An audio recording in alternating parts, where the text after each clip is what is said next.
қосымшаның арасында қатар келген дыбыстардың бір-біріне ықпал етіп, дауыссыз дыбыстың көрші дыбыспен өзара үндесіп айтылуын дыбыс үндестігі дейді.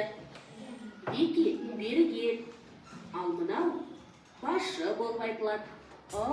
Дыбыстарынан басталатын қосымшалар жалғанғанда Х, Г-ға, К, Г-ге, П, Б-ға ауысады. Және дыбыс үндестігі бойынша түбірі сақталмай жазылады. Мысалы, құлақ, құлағым, жүрек, жүрегім, доп, добым болып өзгереді. Мен де осылай жазып жүрмін. Бірақ дыбыстардың өзгеріп кеткенін байқамаппын. Көреміз, кімнің памяті жақсы екен? Кім шығады? Апай. Әлшер, бастасын ал. Біреуін басып табасың. Аяшы. Жоқ. Келесі. Ерзат шықсын. Қазір. Тез уақыт. Бізде уақыт. Қазір математика болады. Бас. Келе ме екен?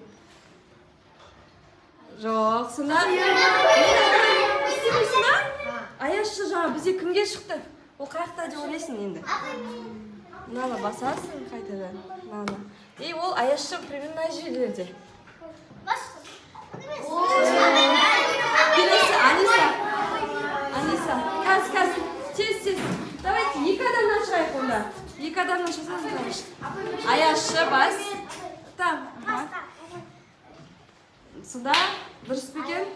Дұрыс. Келесі. Нұрислам. Екі адамнан шығайық. Нұрислам. Ерсайын давай. Біреуді тапсын. Келем екен. Біреуді. Молодец, Нұрислам. Ерсайын. Ақ алтын.